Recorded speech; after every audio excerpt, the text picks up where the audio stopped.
This is A's Cast Live, your comprehensive look at the Athletics. Swung on, drive to left field. Did he do it? He did! 4 home runs for Nick Kurtz! He is 6 for 6! Swing and a drive, deep to left. The A's take the lead in grand fashion. And 29 other MLB clubs. Stretch of the pitch to Cal. Swing and a drive, deep to right field. There it is, number 60, the modern-day Bambino. Join us as we take you inside the baseball universe from humidors to walk-off dingers. That's swung on a high, deep drive to right. Smith is back. He will not even watch it. And the A's win it on a walk-off by Nick Kurtz. We have you covered. Spend your afternoon with us, only on A's Cast Live. Here's Chris Townsend. Good afternoon, A's fans, and welcome to Spring Training 2026 from Mesa, Arizona, the Valley of the Sun. Chris Townsend, Cody Elias with you for the next couple of hours as we'll get you ready for all the spring action. Spring tickets are available right now. We have some great guests for you. Our first Mark Kotsay show is going to be in moments. We have been down here for the last few days just interviewing all the players. We're going to have some really good ones for you today. Shea Langeliers is going to stop by. And for everybody that's watching on our social media channels, whether we're talking about X, we're talking about YouTube, where else? Instagram. They're going to be in their all whites. So we're going to have our players all decked out in game uniforms ready to go. It's going to be a fun show. I'm glad to finally be back. We've been back the past couple times this year while we're at the ballpark experience, whether it was Tyler Soderstrom or it was Jacob Wilson in the signings, but we are back in full capacity. Our first show of 2026. Of course, we'll be on before every spring training game, Monday through Friday, for the first 2 hours. And just to make sure I'm just not talking out of my you-know-what. Is that correct, Cody? That's correct, yes. Happy 2026 season to you. I know, we finally made it. I mean, we've done a couple offhand shows here in Vegas, and we did the show last month in Sacramento with some of our players. But to be here in Mesa again, you know, this is, I don't know what year we're on, year 6 or 7 here in Mesa doing spring training. We're in a different locale this time. Normally we do it on the field, but this year we said, hey, let's do it up here on the concourse, see how it's going to work. And then, of course, well, if you can see behind us, it's a little grim. We're in storm watch right now, people. As everybody listening back in Northern California, as you are dealing with a ton of rain, ton of snow, we understand. Behind us, it is going to rain at some point. We just don't know when. So if we have to switch and just play some taped, we'll probably go with our man Dave Stewart, A's Hall of Famer, who we taped over at Fitch Park, and also Ed Sprague, who runs the Athletics Farm System, two-time World Series champion. Between Ed Sprague and Dave Stewart, that's 5 World Series rings between those two as players. Yeah, I mean, that's a pretty those are heavy hitters that we're planning on using later in the spring. But they might be going today, as we may have to move location. I'm going to tell you, this is the way I want to start off. I went back and looked at our rough stretch last year. And during that rough stretch, do you know who we played during that rough stretch? Dodgers, Mariners, right? Mariners are in there. Angels. The Toronto Blue Jays. Blue Jays.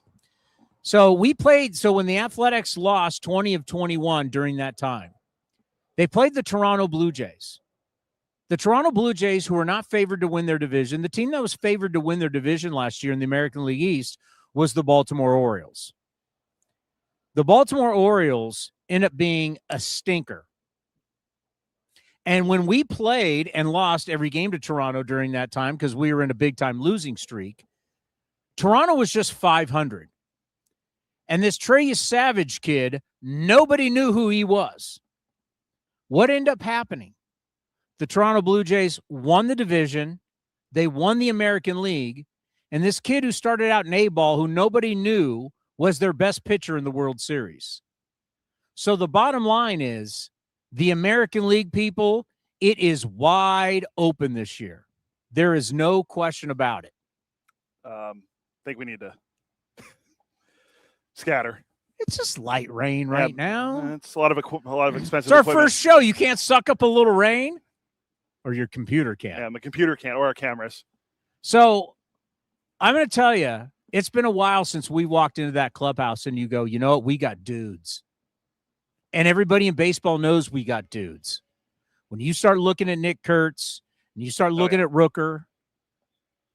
It's starting to rain a little harder now. All righty. Can we go to Dave Stewart? Do you have it, Nate? It wasn't supposed to rain until 1:30 our time. A lot of people listening, you're on Pacific time, would have been 12:30. Do we have Dave Stewart? Yeah. Okay. Mark Kotsay will be by. We will have all of our stuff, but here is Dave Stewart, 3-time World Series champion, a World Series MVP, an absolute A's great, won 20 games, 4 straight years. He means a lot to us as a special assistant, a lot to us as a friend, what he has meant to us in our careers. We absolutely love the man, and whenever we can catch up with Stu, love to have him. Then after that, we'll play Ed Sprague for you, and then we'll get to Higher Ground, and we'll get back to our regular programming. But here's an interview that we did yesterday with the great Dave Stewart.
Nate, we have an easy up, so we're good for now. Yeah, go and throw it. What's going to be? Well, how much longer is left in the interview? Yeah, we'll come. We'll come back for the 7 minutes. Because we have to break at 27. What was the break? We break at 26. So 3-minute breaks, right? 27, 20. Yeah, we'll break at 26. Okay, so we'll talk for like 5 minutes or so. So just let me know when they go.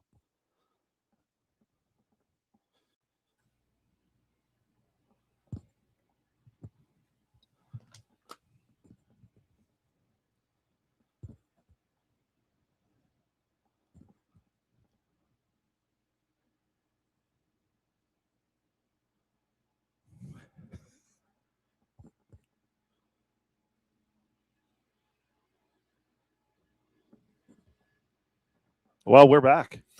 Always great to hear from the Athletics Hall of Famer Dave Stewart, and to think what it means for the young players. Obviously, the big league guys, the amount of respect that Stu carries, but what he now brings to our minor league staff. And when you hear about the way he learned coming up with the Dodgers and the likes of Sandy Koufax, well, that's how these guys see Dave Stewart. And these young guys learning from Stu, just not the physical part of it, but just the mental side, off the field, just the resource that he is, that everybody can tap into, is something so, so special. And also our guy Dallas Braden in uniform once again helping. We're going to get an interview with Dallas Braden where we're just going to talk to Dallas about being Coach Braden. And, because these young players, they don't know about him in the TV broadcast all that much.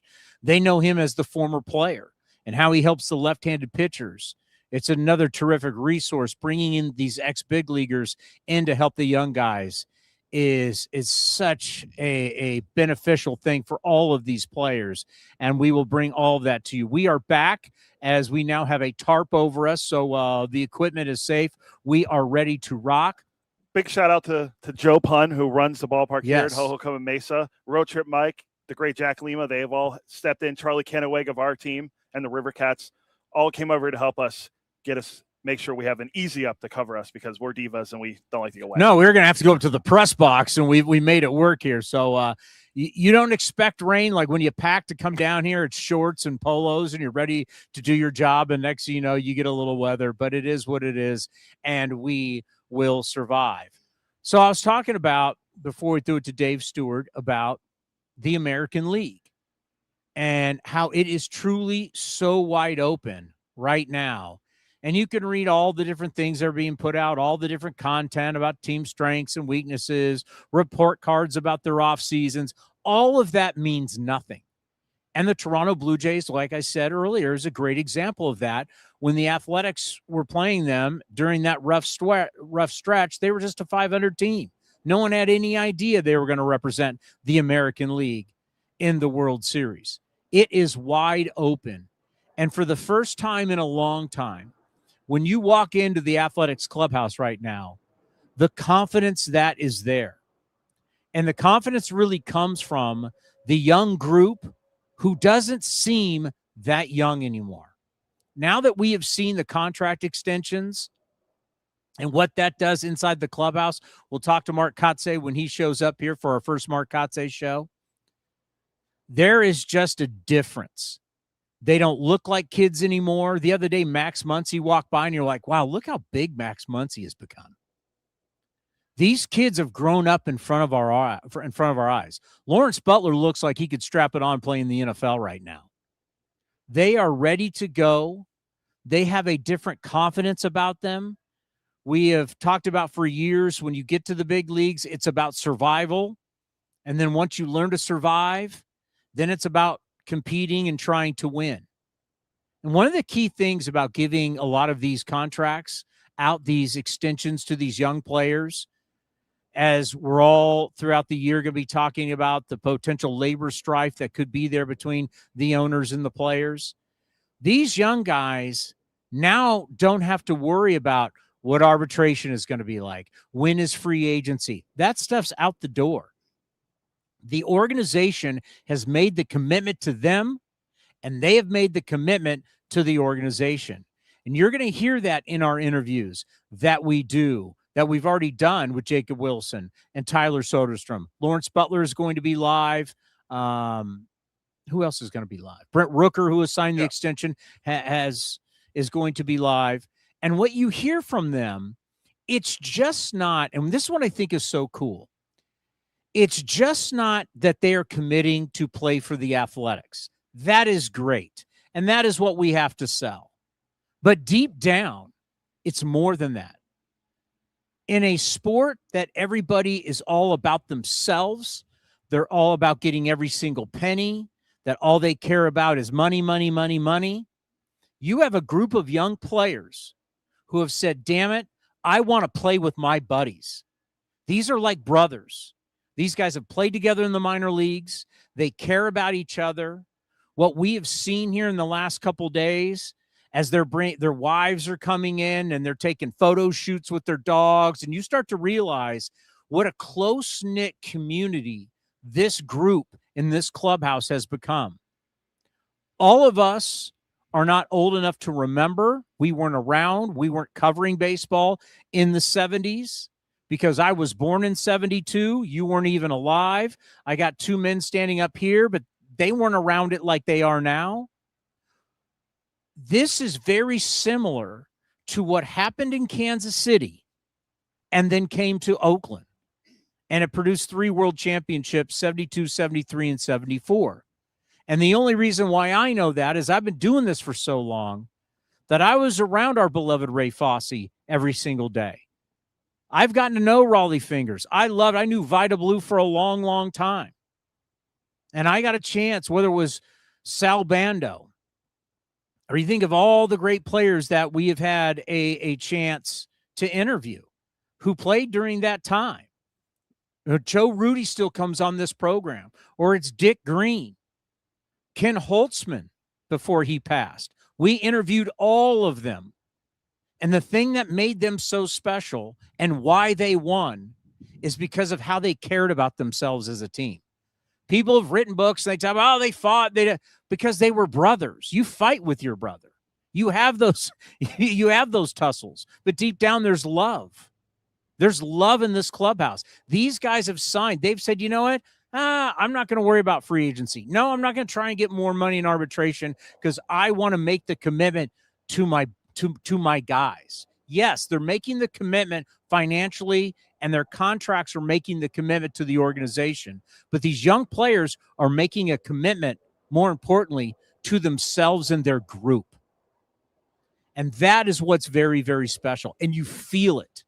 You really, really feel like something special is happening, and it's growing and it's building, and who knows how good it can be, because in the end, it's about winning ball games. But they are going to be better.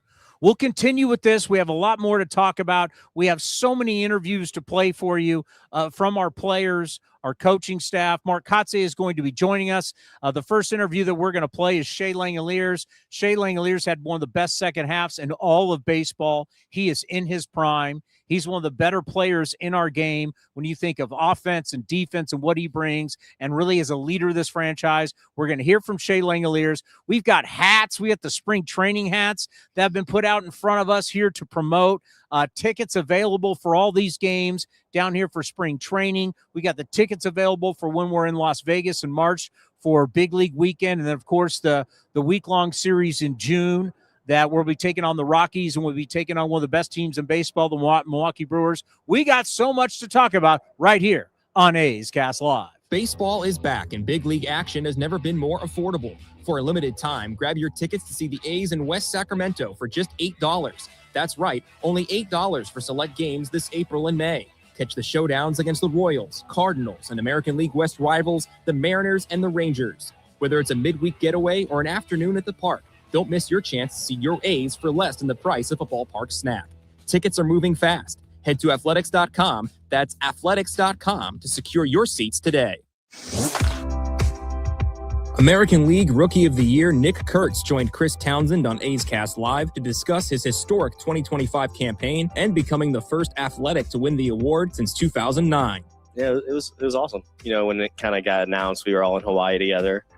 Willie was in the same room as me when we were on the show, so that was really cool to kind of celebrate as a team. When you look back, what do you think of when you look back in this Rookie of the Year season? You had the monstrous game in Houston, historic game. What are the things that you really reflected on? Just kind of the whole year as a whole. When you look at any kind of season, you have the parts where you feel really good at the plate. You have the days where you feel really bad, and then the majority is you're just trying to do what you can do that day to put the ball in play and get a base hit.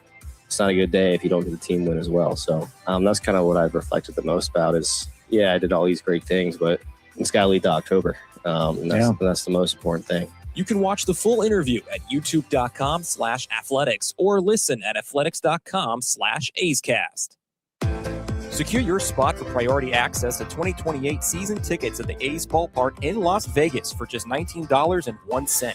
The amount honors the founding year of the Athletics franchise in 1901. By joining the priority list, you'll get an early opportunity to grab season tickets before they go on sale to the public, while also supporting youth baseball and softball programs across Southern Nevada. To secure your spot, visit athletics.com/Vegas.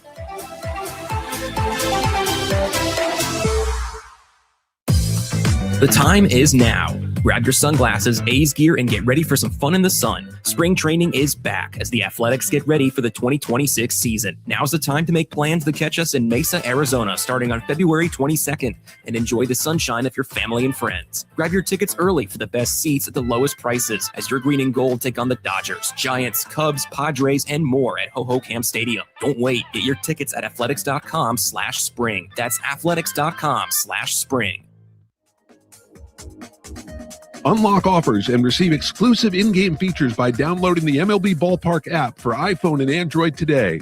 Plus, get the latest information on game times, schedules, and more. The A's YouTube page is your go-to destination for A's video content. Get access to great highlights, exclusive behind-the-scenes content, classic games, A's Cast Live, and more. Visit youtube.com/athletics.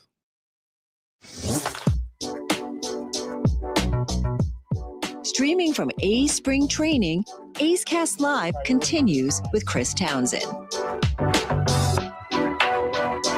I am being told that it's an unbelievable deal for the 6 games in Vegas during June when we take on the Rockies and the Brewers. Prices are unbelievable, and you're getting the giveaways, and you're in Vegas. Yeah.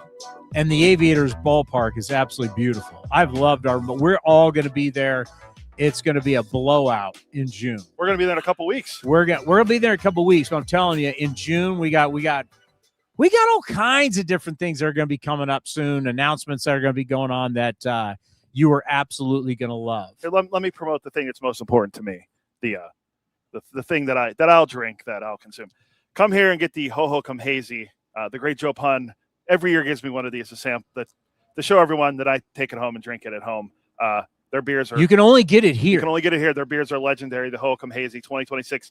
The can is awesome. I love it. You can only get it here at Hohokam during spring training. So come check it out. We have these hats that Joe gave us. You can get your tickets athletics.com/spring. So these are all the things you can get down here at Hohokam when we play our first game, I believe, on Sunday. First spring training game Saturday, first home game Sunday. Yeah, when you come down here, the weather is going to be absolutely beautiful. I can tell you it's one of the better schedules that we have had for spring training in a long, long time. So if you want to get out of the bad weather, winter has really finally hit us in Northern California. It is time to get down. And then, of course, for everybody listening in Las Vegas, it's very easy for you to come down. And if you've never experienced spring training, it's just different. It's far more relaxed. The players are more relaxed. You get more access to the players than you've ever had before. And it's just a great time to be in the sun, grab your hazy that you can only get here. Food is good because we have food trucks down the left field line for every single game. And you enjoy baseball kind of any way you want. If you want to go out and you want to be on the grass berm and enjoy the sun, it's just heaven at this time of the year. There really is nothing better. And the more I think about it, it really shouldn't shock people.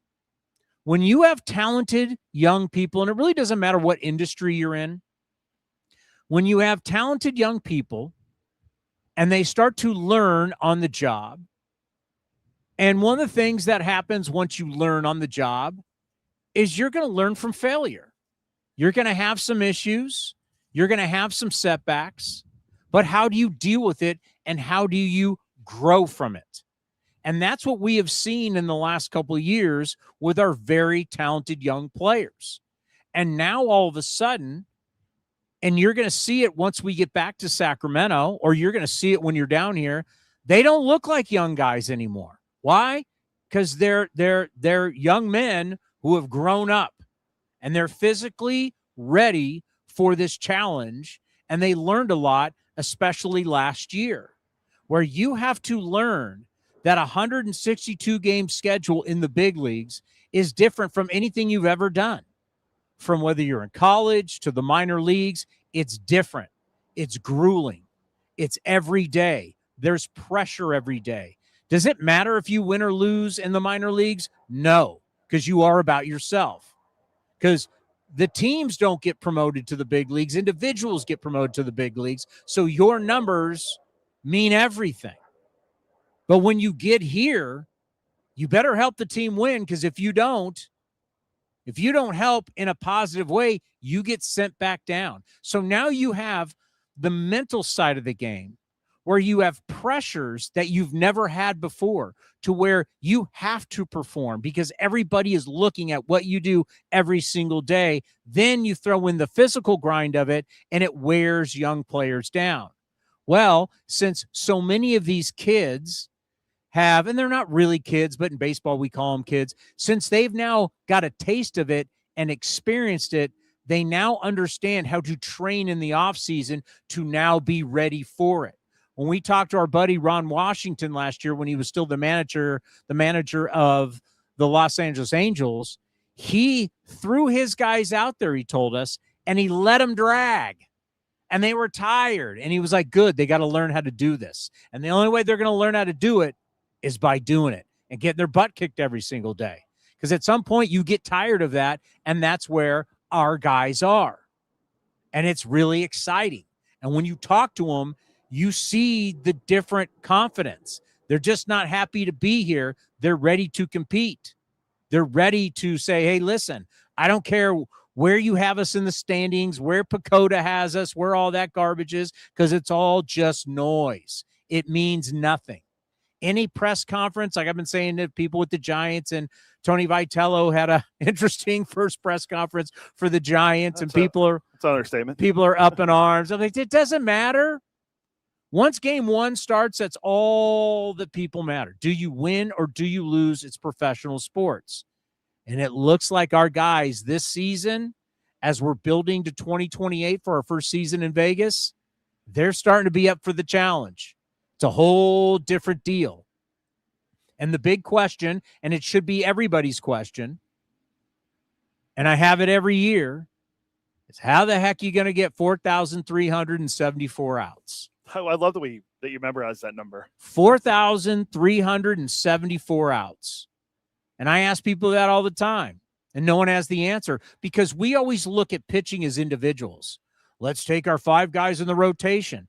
Well, by the way, picking 5 guys in the rotation is archaic and meaningless, because you are going to use 13 to 15, some organization, even more starters in a season. We used 15 last year, to get for example. All right, 15. Dodgers used 19. You need to say to yourself, you're going to use countless bullpen guys. You can look at the bullpen you leave with, but bullpen guys are going to come up and down. Starters, you better find a stable of them. It's like horses. You're going to need 13 to 15 guys. You may leave here with 5, and some organizations are going to kick around 6-man rotation. We'll see how that works, because that has the opportunity to burn your bullpen even more. Good luck with that. I don't care how you do it. I don't care the names on the back of the jerseys. It's irrelevant. 4,374 outs. How are you going to get me those outs in 162 games? How are you going to get me these innings? And when you start looking at, okay, the big question for everybody with the Athletics is pitching, the answers really, when you look around or here, we got to talk to Gage Jump for the first time. This kid is electric, and he's ready to rock. Luis Medina's back. Saw him rolling around Fitch Park today. He looks big. He's been training. He's been rehabbing. We know unbelievable stuff. Dave Stewart loves it. Luis Morales got his taste last year. Now he gets to be unleashed. Jacob Lopez, you're going to hear from him at some point. Because some of the interviews that we did down here, we'll play once we start games, and we're doing our 2-hour basically pregame show before the starts of the game. You're going to hear all of these interviews. Jacob Lopez, healthy, ready to go. You think about Luis Severino. We're going to play him for you today. More comfortable this year. It was a big change for him. Did we all love some of the things that went on? No, but you know what? Year to year, things are different. And we have to understand it was a big change. He will talk about that. But he seems a lot more happier, and he's ready to rock. Here you got Jeffrey Springs, who proved last year with his 32 appearances, 30 starts, that he's healthy and he can be the pitcher everybody thought he was going to be with the Rays, that he can be with us. So you just start looking at all the pitchers. You're going to hear from Aaron Savali. Are we going to have him today, maybe? We will, yes. My Iceland buddy. He's the new pitcher for the Athletics. Veteran starter coming in, needs to eat innings. So you have a group of guys that are going to start the season, and then we have a boatload of guys. When we brought up Jump, or it's JT Ginn, I just talked to Jack Perkins about an hour ago right here. At some point you'll hear from him. Gunnar Hoagland. I mean, on and on and on and on. We have all these starters that are going to be ready to go, because that's what you need. If you're going to be able to compete and you're going to be able to be one of the better teams in baseball and have a chance for a postseason berth, because if the Athletics didn't lose 20-21 in May, they would have had a chance. It's all about getting in. You get in, and it's anybody's shot. But you got to have enough pitchers. You got to have enough arms to be able to get you those 4,374 outs. And you look at the bullpen, and we'll talk about this with a lot of our bullpen guys. The mentality that we had last year led the Athletics to the best bullpen in the last 2 months of the season. It was crazy to think that you could trade one of the better closers in baseball, like Mesa Miller, and your bullpen got better. We kept looking at the numbers going, I don't know how this works, but it's happening. 2.99 ERA. In the last 2 months? Yeah. Starter had an ERA of 140. Hogan Harris was 116. Tyler Ferguson's 157. Sean Newcomb, who is not with us anymore, but had a 0.84 ERA last year. The bullpen, the 2.99 collective bullpen ERA after the trade of Mesa Miller was outstanding. Did you get Ferguson's ERA? Yeah, 1.57. Yeah. I mean, what happened was, all of a sudden, as a group, you're stronger as a group than as individuals. And in baseball, the way we've lined it up for years, you're the closer, you're the setup guy, and the rest you're down here and we'll figure it out. It changed under Scott Emerson, which he had talked to us about for years, the pitching coach for the A's. His grand idea of, boys, show up to the yard, be ready to go, no matter what inning it is, and you're coming to get outs. Not one guy, not an inning, outs.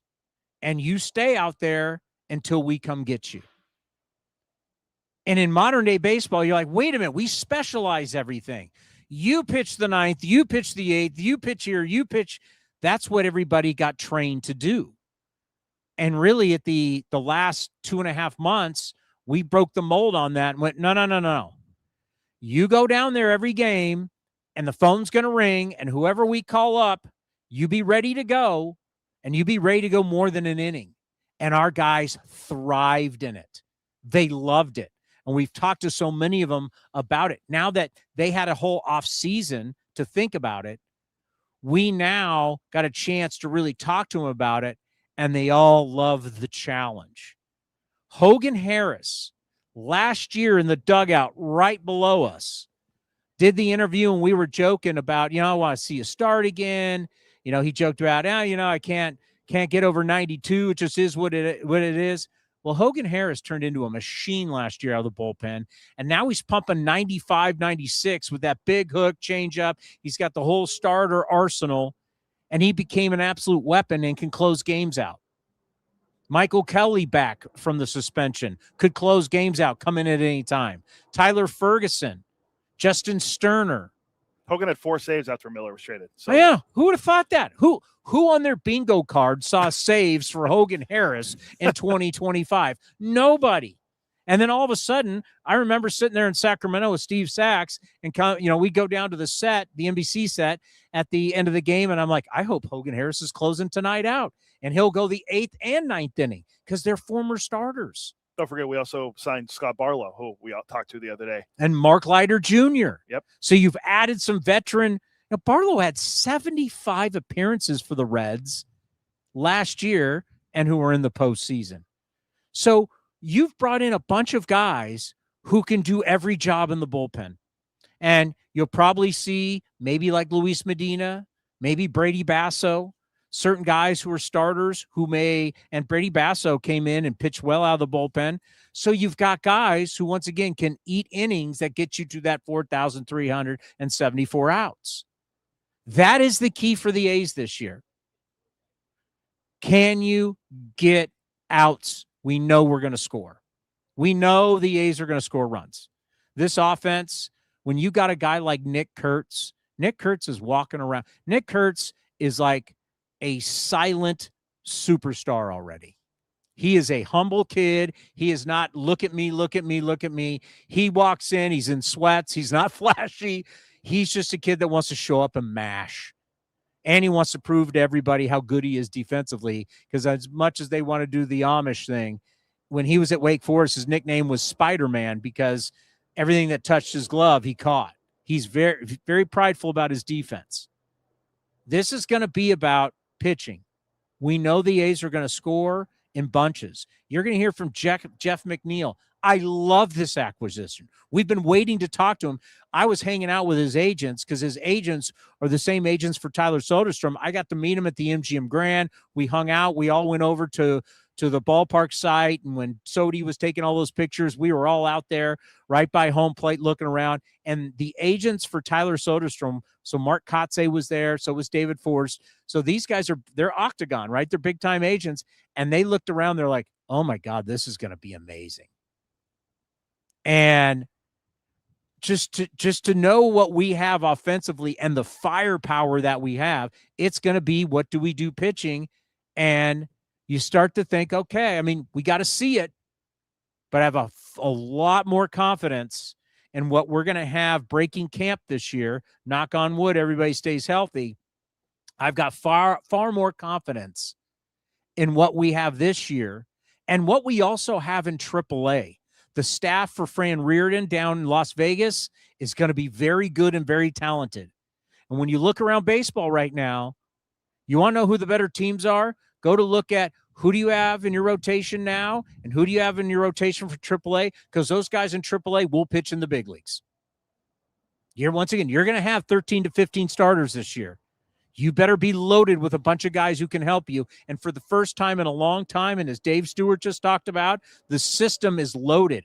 Yeah, we can talk about even younger players, because the first time in a long time, our system's one of the higher rated systems in baseball. But what we care about right now is who can help us in 2026. Last year, if you asked me that, I was like, who's going to help? We threw up Perkins' name because we knew about him from Vegas, and the other guys were like, oh, well, we signed this guy. Yeah, I don't know. Now we know. Now there's guys that have not only are there guys that have the ability, there's guys that have been here and pitched at this level. So the AAA rotation is going to have guys who have pitched at this level. I'll speak of the devil. Enough of me talking about the team. How about the guy who runs the team? It's the Mark Kotsay Show. Hello, Mark Kotsay. Hi, Towny. 5 years? This is 5th year, yeah. It's gone quick. It's unbelievable. It really is. How you feeling? I'm freezing. Yeah. We're trying to sell sunny Arizona Valley of the Sun, come buy tickets, and you're coming up like you're going to the snow. It was 75, 80 degrees last week, and now the weather's turned, of course. You played in cold weather cities. You got soft. Yeah, when I was younger, it didn't impact, the bones as much. Now it's like it goes right through the bones.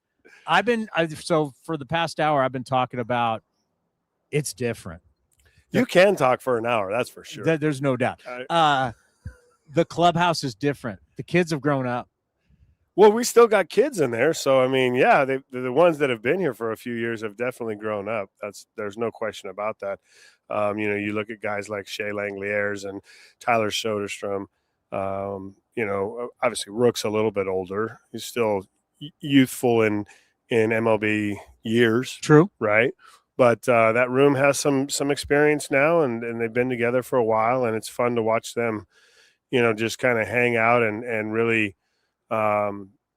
enjoy spring training and get prepared for a season. All right, let's give you a little love here, because I talked about all the young players signing, and we'll count Rooker in the signing. But when you look at Lawrence Butler and you look at Tyler Soderstrom and Jacob Wilson and the signings, they all say, yes, it's about signing with the Athletics, but it's really signing because of what they believe in here, what they believe in their group, and what they believe in you. What does that say to you that these guys have said, I don't want to deal with arbitration. I don't want to deal with free agency. I want to be here. You've also signed on to be here. What does that mean to you that these guys have said, you know what, I'm not about the almighty dollar and getting as much as I possibly can. I want to take care of myself, but more importantly, I want to be here and play for you and play with these guys. No, it's the greatest compliment you can get as a manager when you have a group of players that want to play for you, that believe in, where we're headed, and obviously in the process, be rewarded for it as well. And I think we're seeing that more and more. We've got, as you mentioned, a few guys locked up for an extended period of time, and those guys are the core. We're hoping to add to that core with some more guys. And there's a lot of talent in that locker room that I think, will at some point impact this roster, want to be a part of this roster. And that's the culture that we want. We want guys to want to play here, to want to be a part of, the success that lies in front of us. You talk about the message that you send from at the very first meeting. It's, I assume, changed throughout the first 4 years. What was the message this year to the group? Let's go win a championship.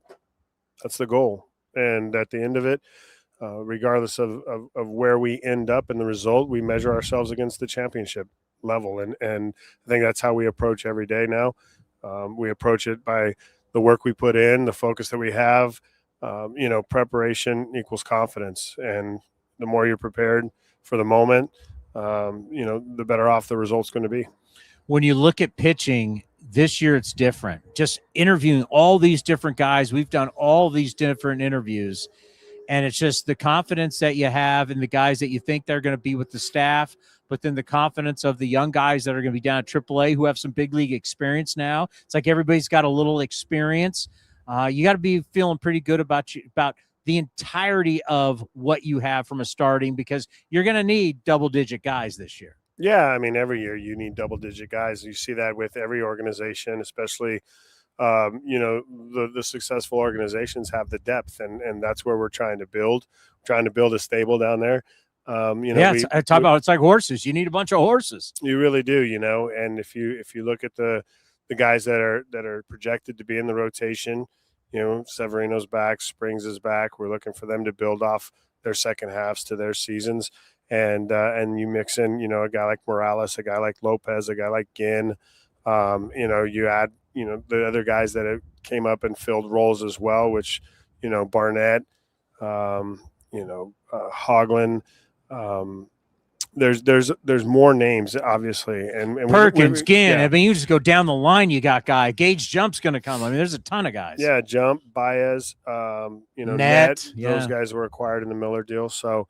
You're looking at a list of names that you're hopeful we don't have to get down that deep, but if we do that, they'll be able to come up and help this club win. So we're going to hear from Luis Severino in this show. I talked to him earlier on Monday. He looks very comfortable. He seems comfortable. There's a difference. Do you get that same sense? Well, I know he's obviously come to camp prepared to go out for the WBC. I think there's a motivation there to go pitch for the Dominican and represent his country, which I love. Yeah. I think there's nothing better than representing your country in a worldwide event that it's a big stage, right? And so he's a little more prepared in advance right now. There's a different focus, right? Because he knows he's going out to compete in a couple weeks. But overall, I do agree with you that he's definitely more comfortable. He's used to the environment, to the surroundings, to the people that he's working with on a day in, day out basis. The bullpen last year, I love the strategy at the end of the year. We've talked a lot about it with Scott Emerson, and we got into it at the end of last year. But now thinking about it going into the season, it was great. It was like, gentlemen, show up, be ready, and be ready to go more than 3 outs. And they flourished. You had one of the best bullpens in all of baseball in the second half. Could we kind of see that mentality again, and can it be done for a full season?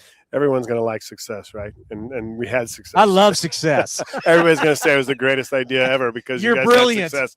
But if it hadn't been good, then everybody would have said, "What the hell are you doing?" Let's speak the truth, right? But yes, I think there's different roles, there's different ways to utilize the pin. We figured out last season that where the success lied for the group, and we were able to take advantage of that and really use it to our advantage. And I think, every year is a different year. We're going to see how we come out and who's in that bullpen, and, how we can help us be successful, how they can help us be successful. When you look at third base, because pretty much the infield's pretty much set. Love talking to Jeff McNeil. Boy, he's going to bring some nasty to the clubhouse. I like that. There's an edge. There's an edge, obviously. He's coming from a big market, a market where there's just a ton of attention, and it can be a good thing and it can be a negative thing. But I think Jeff fits nicely with the group. He's assimilated really nice in this spring training so far, and I think there's a silent leadership quality to him. Well, I want to talk about third base because, the other day he was walking by. I'm like, man, look how big Max Muncy's got. And he's starting to get into that strength. He's starting to how do you see third base shaking out? Well, I think, obviously we're excited about Muncy, and obviously Muncy has a high ceiling. You've got guys like Darryl Hernandez, you got Brett Harris, and you got Andy Ibanez. Ibanez is a little bit more experienced. He's played on the Tigers for the last few years, a team that's been to the playoffs. So excited about having options at third base, really. Yeah, you had a lot of versatility. That's correct. All right, Nick Kurtz. He still is just shows up. He's a humble kid. Everybody wants him to be this grand superstar, but Nick Kurtz I was explaining, he shows up in sweats. He's ready to rock. He's ready to bang it. What's it like, Nick Kurtz, in year 2? Same as year 1. Fine. Yeah. I mean, same as year 1. He's fun. He's quiet, like you said. He's humble. Yeah, you can just see the ultra competitor in him, and that's fun to watch. Let's end on this because we're going to play him after this. Shea Langeliers, you want to talk about watching a young man. We've always known he was talented. We've been talking to him since he got traded over here and he was going to the Futures game. He's a terrific athlete. He really came on offensively. We know what he can do defensively, but you can just see the leadership in your catcher, how he deals with the pitching staff, how he prepares, how he helps all these guys. Just tell the fans just how special this guy is, and he's entering his prime. Yeah, I think I've sung his praises since 23 when he came here, and I've always had that comparison to a Sean Murphy. And I always said I thought he was better offensively than Murph, and he's starting to prove that. And I think we can expect another really solid year from Shea, and like you said, a leadership type role has emerged for him, and it's fun to watch. How about the great job that the great Mark Ling does? Love Mark Ling. Love our media relations. The glue guy. He's the glue guy. He keeps it all together. I mean, have we got a shot of the two gentlemen holding up the tent right now? We've talked about him. Okay, yeah. good. Road Trip Mike is without Road Trip. We were getting rained on right now. We are getting. It is the great raining. Jack Lima also. Yep. Well, I'm keeping it short because it's cold and it's raining. Yeah, I mean, I heard in my ear 1 minute and commercial break, but you keep going. Well, the bottom line is, Kots, get ready. It's you and me every single week, my friend, for the Mark Kotsay Show. It's a privilege to be on your show. It's a privilege to be managing this ball club. Like you said, it's my 5th year, and it's gone by so fast. It has flown by. So this year's going to be special. There you go. Thank you very much. Thanks for having me. We'll see you in Sacramento. Sounds great. That's the Mark Kotsay Show right here on A's Cast Live. Coming up next, Shea Langeliers from spring training.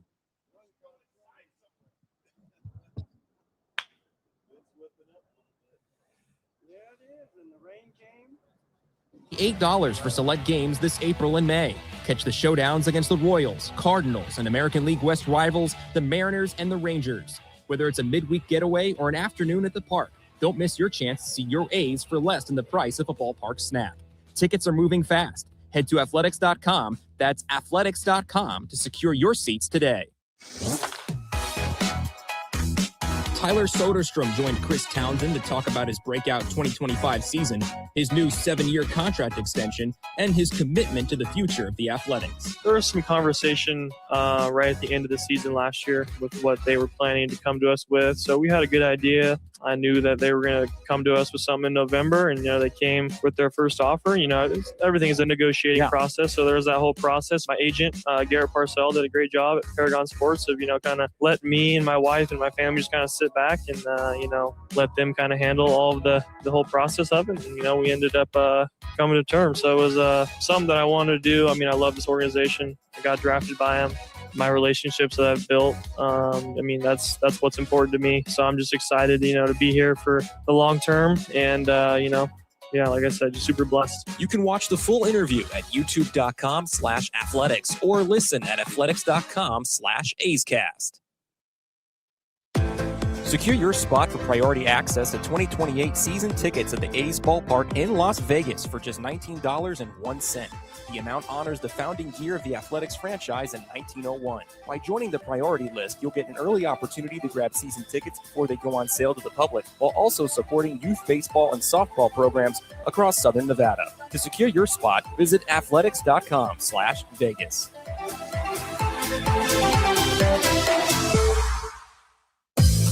The time is now. Grab your sunglasses, A's gear, and get ready for some fun in the sun. Spring training is back as the Athletics get ready for the 2026 season. Now's the time to make plans to catch us in Mesa, Arizona, starting on February 22nd, and enjoy the sunshine of your family and friends. Grab your tickets early for the best seats at the lowest prices as your green and gold take on the Dodgers, Giants, Cubs, Padres, and more at Hohokam Stadium. Don't wait. Get your tickets at athletics.com/spring. That's athletics.com/spring.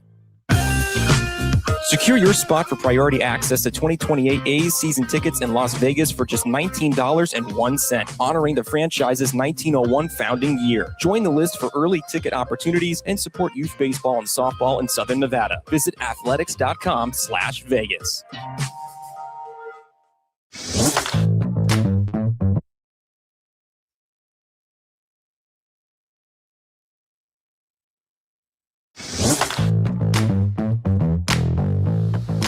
Streaming from A's Spring Training, A's Cast Live continues with Chris Townsend. Oh, it is beautiful here in the Valley of the Sun. We got kind of closer. It's kind of odd, like closer in proximity, but that's what happens when it starts raining here in the Valley of the Sun. Let's pause for station identification right here on A's Cast.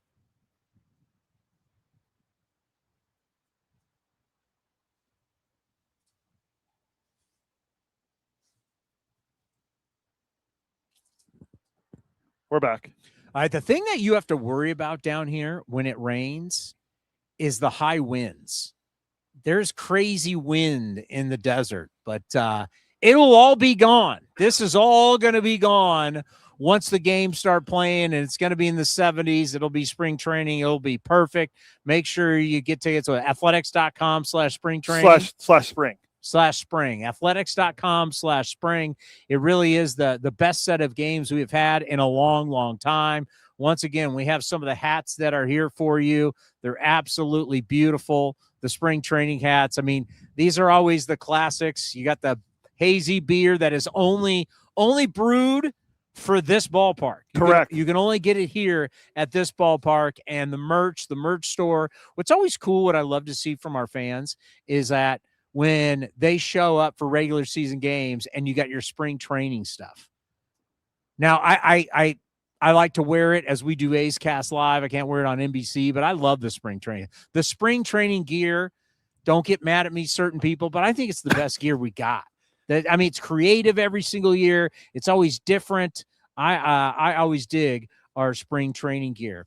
Shea Langeliers, his second half. Here's the numbers if you want them. So in the second half, Shea Langeliers hit 328 with a 1,018 OPS. I mean, seriously. 19 homers. I mean, 19 home runs. He drove in 41. He's a catcher. It's 57 games. 20 doubles. If there wasn't a guy by the name of Cal Raleigh, everybody would have been and Cal Raleigh deserves all the recognition. I thought he should have been MVP.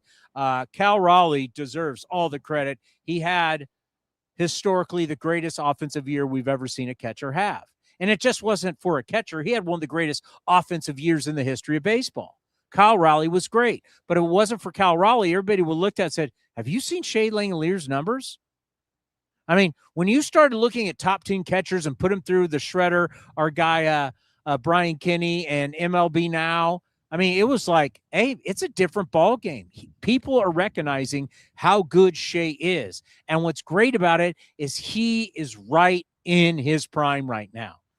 But the thing that Shea understands, which sometimes there's a lot of criticism of guys who are great offensive catchers, they're not great defensive catchers, and that they're all about their offense. They'll tell you on camera, wink, wink, I care about the pitchers and I care about the defense, but the reality is it's all about the offense. Shea is a guy who's supremely talented, but does understand the main job is handling the pitching staff. And handling a pitching staff is so different now than it was years ago because of the amount of pitchers that you have to deal with. All the different starters, all the different relievers, understanding what's the problem. I'm looking for the interview with Shea. I uploaded it. Am I going into this whole thing of Shea Langeliers and you don't have Shea? Maybe. I uploaded it though. I looked at it earlier. It's on my external hard drive. I'd have to grab it. Okay. Why don't we go to Luis Severino? I have that though. That's you right do here. have Luis Severino. Sevy's right there. And then we will get you Shea Langeliers because I'm expecting a monster year from Shea Langeliers. Like everybody's gonna talk Nick Kurtz, and they should. Everybody's gonna talk Jacob Wilson, and they should, right? But I think when you see what is going to happen with Shea Langeliers, it is going to be, it could be all-star game. It could be one of that. I mean, I wouldn't be shocked if the all-star catchers are Cal Raleigh and Shea Langeliers. And Shea has so much respect for Cal Raleigh, and Cal Raleigh has so much respect for Shea Langeliers. It's pretty cool. Two of the best catchers in baseball, both in the American League West. But Luis Severino, we just talked about, it is a downpour right now. Beautiful Mesa, Arizona, baby. This easy up might be the greatest thing that's happened to us since we've been here. Oh, yeah, like on camera.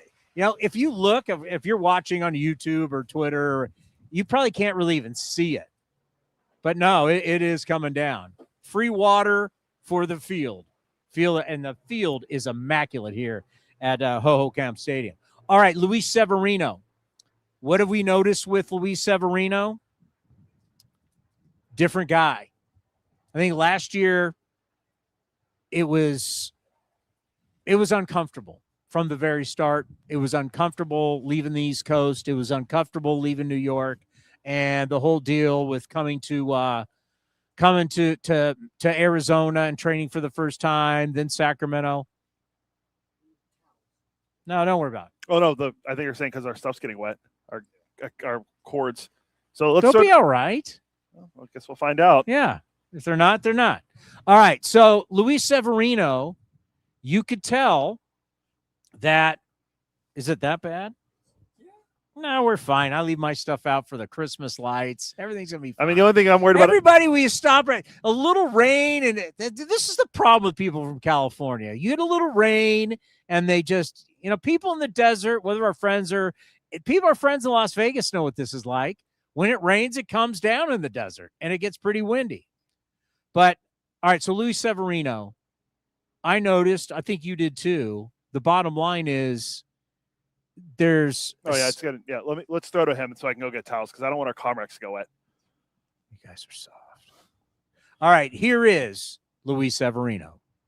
The staff, Luis Severino, joins us here on A's Cast. So year 2, what's it like coming to spring training, getting ready for the second year with the Athletics? Excitement, every year we get to start spring training, see a lot of new faces and the same guys that played last year. It's always fun. It's always fun to see, what each individual work in some stuff, to get better each year. So, hopefully, everybody stays healthy and we get a good season going. Something I've noticed in talking with some of the guys, these kids are growing up in front of our eyes, right? They're all a little more experienced. They're all getting a little bit bigger. You get to see it on a daily basis. So when you got back, what have you seen in a lot of the young players? I was excited to see that a lot of position players is already here. Kurtz was here, Soto was here, Wilson was here, working. Clark also was here. So just seeing those guys, got here early to get better, that's getting me motivated. Just to, go out there and compete for those guys. Are you noticing more confidence? I know it's super early, but have you noticed a little more confidence in the clubhouse with these players? Yeah, I think the good thing is we got a great group of guys, and everybody, even, Kurtz, Rookie of the Year, Sodi have a great season, Wilson too. For them, I think that's not enough. They want to go out there and get more. So, that's the mentality that I like for a team. That's not satisfied with awards and stuff. They just want to go out there and compete. And so, for so many people, it's about being comfortable. Are you a little more comfortable going into year 2 here? Yeah, I think everybody is more comfortable, more the pitchers. We've got a year in Sacramento to figure out what we need to do. So I think this year we just need to stop making excuses and go out there and compete and trying to win more games. The reality is it's change. And change, you have to figure it out. And I think for a lot of people, when you came to the ballpark for the first time, whether you're a pitcher or a hitter, it was just all different. The mentality for you going into year 2, how much better do you think it's going to be for you? Yeah, I think it's going to be way better. I think, knowing Shea, working with him for a year and then knowing we know when it's windy, the ball flies more that way, and we're gonna just figure it out what is better for pitchers in that field. So I think last year was a great experience for us pitching there. So this year, I think we have a more familiar ground. What was the big key for you this offseason? What did you work on? I think for me, just being more consistent in the zone, throw more strikes. I feel last year I had a lot of hit by pitches, a lot of walks. Usually I throw a lot of strikes, and I just need to focus on that. Like I said before, me and Shea working another year, that's going to be great for me. I have a chance to know him, and he knows me now, and know the pitches that we need to throw in each count. So that's going to be huge. I know a guy like you, you set goals, and you're an old school pitcher. You want over 30 starts, you want over 200 innings. Are there still those kind of numbers that you think about heading into a season? Yes, of course. My goal this year is to throw at least 200 innings. I go out there and compete for my team, make every start, and hopefully make it to the playoffs. I feel like we have a great group of guys that if we make it to the playoffs, they're gonna be, it's gonna be excitement for this franchise, and they're gonna see what we can do in those moments. Obviously you're the leader of the staff, and there's a lot of young guys here. There's a lot of Latin pitchers who are here. How important is it for you to be that guy to so many of the young pitchers? Yeah, for me, I want to do the same thing that the guys did for me when I was coming. Guys like Cesar Sabatia, Ivanova, Dylan Betances, those that helped me grow up as a pitcher, who they were not afraid to tell me when I was doing something bad or something wrong. So I wanted to be that kind of guy, who when not doing something right, like that's not right, but also, embrace when they're doing something good. All right, I've been asking everybody, coolest thing that you did this off season that's not baseball. I know you like to travel with the family. So the Severino family, what was the big thing you guys did? What was the best thing you did this off season? So this year, it's a long time that we didn't travel, we didn't go anywhere because we just bought a house. But for me, excitement, I love gaming. So I built my own game room and wine cellar. No. So I've been. Are they together? No, it's like next to each other. Yeah. That's the only two things that I can choose to do in my house.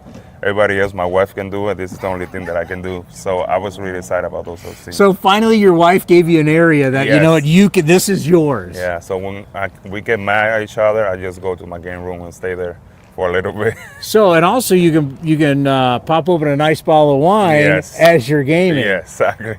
Congratulations, you have your own man cave. Thank you. Hey, good luck this season. Stay healthy. Much. We know it's going to be a big year for you, and I know there's a lot of expectations for you guys to be a lot better. So good luck this year, and we'll see you back in Sacramento. Thank you. How about that?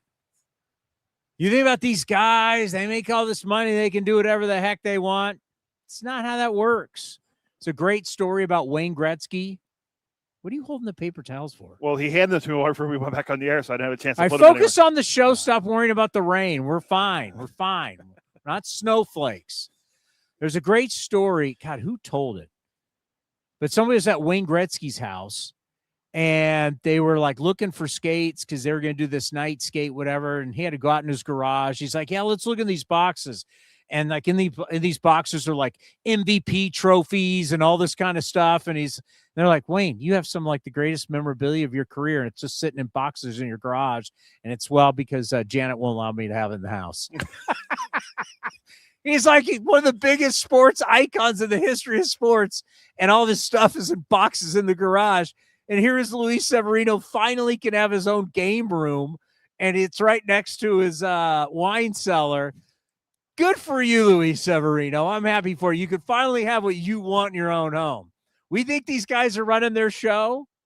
It's not the case. They may run the show around here and in the clubhouse and everything, but when they go home, they are not running the show. That's been one of the fun things. I thought about it coming here, doing something a little bit different, learning a little more about these guys. Give me something, the coolest thing that happened to you or that you did this offseason that wasn't baseball. And you're going to hear that, and I know you put it out for some YouTube shorts, and a lot of people have been paying attention to it. But just fun, you know. We have guys who got married, guys who had their first child or they had another child.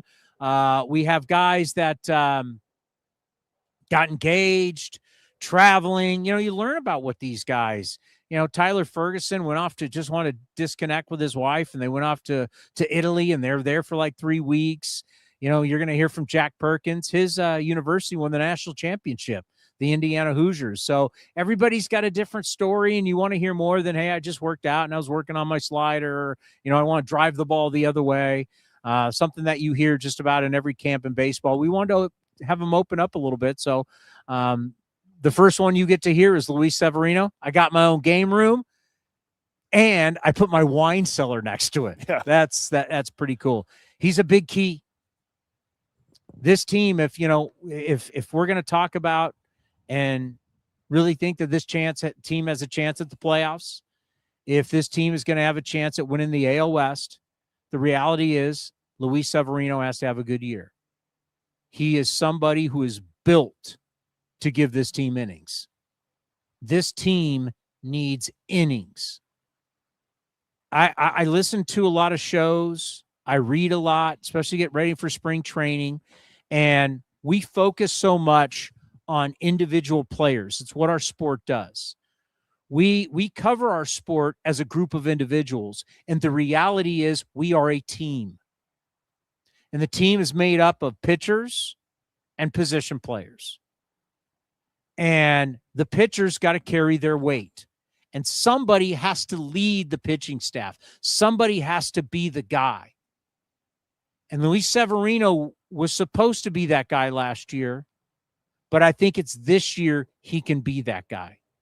And the big key is getting 30-plus starts, and I'm going to cross my fingers, and it doesn't happen a lot anymore, but say 200 innings. And he said it.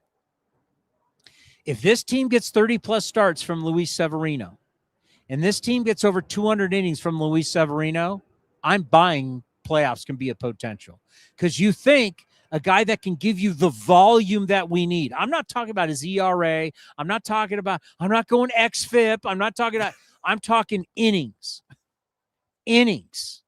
If he can lead that and let everybody fall behind that, it's about setting the example. It's about competition within the staff, a healthy competition. And if he can set that for this team, it's off to a really, really good start. It gives you a chance. You got to have a guy.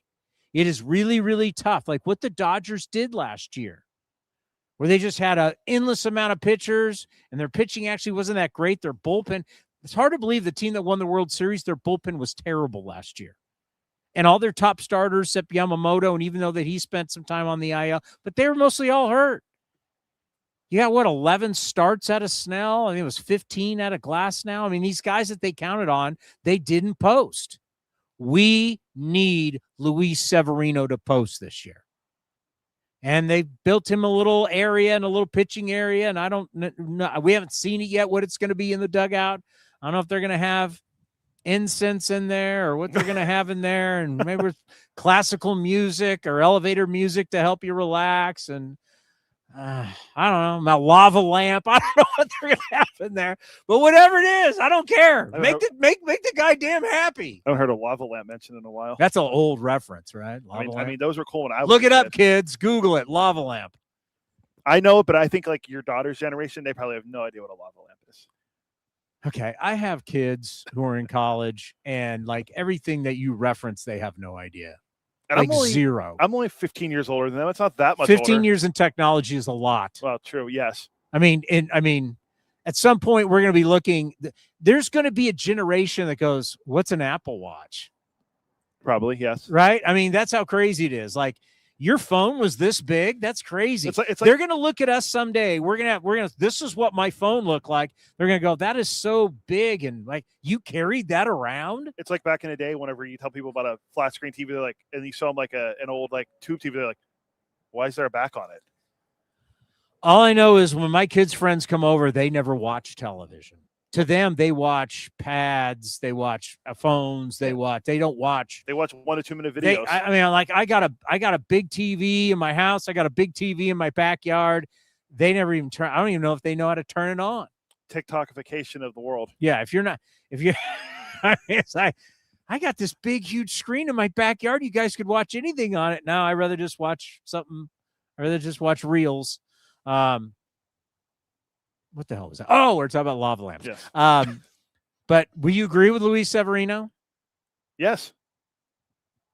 About everything. It's hard for anybody. I think it'd be hard for anybody, even whether they don't even cover our team, to say what I said was wrong. I mean, it's like Luis Severino is a key part to the 2026 season. And as Mark Kotsay said, getting ready for the WBC, knock on wood that everything goes well there for him, that when he comes back, it's it's a very talented individual, and the right frame of mind this time around should go well. Not worried about anything other than starts and innings. What can he give us? In the second half last year, he only pitched in 9 games, but he went 6-0 with a 3.10 ERA. So that's an improvement from Severino. He started to get comfortable. Real quick, I saw this when we were talking to Kotz. There is a couple player news for the A's, so we should briefly mention. Zach Geloff and Lawrence Butler, according to Martin Gallegos, MLB.com. Zach Geloff and Lawrence Butler will miss the start of Cactus League games for the A's. No setbacks. Geloff is still building up his swing progression. Butler's in the final stages of rehab from his offseason knee surgery and will likely be held out of games until mid-spring. And we will talk to Lawrence Butler. Is it tomorrow? Tomorrow, yes, as I'm looking to see the sun coming out. Welcome to Arizona. Don't panic. Don't panic. This weather will be gone by the time you all get here. It'll be beautiful. It's going to be in the 70s. Get your tickets now, athletics.com/spring. Lawrence Butler's going to join us tomorrow. Is what we were told. Lawrence Butler is in such unbelievable shape, as we've seen him a couple times and talked with him. He could be one of the guys when you say, hey, who's having that breakout year? Because last year was a year. We'll talk to Lawrence about it. He wasn't happy about his year. But I'll tell you what he did. He manned up for his guys, and he played center field on a bum wheel, as he had to have surgery in the offseason on his knee. Lawrence Butler went out and proved to everybody, I can play center. Because we always thought, hey, Lawrence Butler signed long-term. That's the right fielder of the future. But Lawrence Butler said, I can play center. And Lawrence Butler may just be the center fielder of the future for this franchise. I know there's a dynamic kid out there who makes catches like we've never seen before, but he's got to prove he can stay healthy. And he's got to prove he can hit. So Lawrence Butler, the great thing is he showed, if it comes down to Lawrence Butler's got to be the center fielder, he can do it. And there is a crop of young outfielders that's coming. Bolte, Perez, there's these guys that are coming who are extremely talented. And that is a great, Colby Thomas, who we've talked a lot about. We talked to him. You'll see and hear the interview from him. For the first time in a long time, we've got dudes. We got guys. Our system is loaded. Guys are coming who are going to contribute at the major league level, who are pushing the guys that are here. Now, ideal world, Denzel Clark plays Superman every night, stays healthy, and my God, hit over 230 and I'm good. And hit a few out of the ballpark because he's got tremendous strength. But stay healthy. But that's something that's been kind of the bugaboo for him as we talk about his track-like skills working in baseball. I mean, if he can stay healthy, he's going to go down as one of the greatest center fielders you've ever seen defensively. There's no question. I mean, every single week he's going to be up for plays of the week. I mean, he's insane, but you got to be able to stay healthy. If he can't, though, Lawrence Butler showed us a lot. He showed us a tremendous amount of grit, playing hurt and getting out there and getting it done. That was pretty cool. All right, coming up next, you do now have Shea Langeliers. Correct, I do, yes. We have that. We still have McNeil and Savali too, but I don't know if we'll get to all of them. Jeff McNeil. By the way, Jeff McNeil is going to be such a great pickup because Jeff McNeil is a guy that's coming in, and he's the type of guy that he's here for one thing. He's here to win. And you could see with a dysfunctional clubhouse in New York where you had a lot of guys not pulling in the same direction, and you've got this hard-nosed guy that all he cares about is winning, and you got all these other guys in New York making a lot of money, caring about a lot of different other things than winning, and you could see where he's looking around going, I don't dig it, and I'm not going to keep my mouth shut because I'm about, hey, I've won a batting title. Hey, I've been an all-star. I want to go to I've been to the playoffs. And he's looking around at what's going on. He's not happy about it. I want that kind of guy in my clubhouse because somebody's got to call BS on people, right? When things aren't going right, that's called leadership. Yeah, exactly. And Jeff McNeil's coming in, and what's cool is he's now an elder statesman. And he's now coming in as a guy who's been there, done that. He's done it in the Big Apple.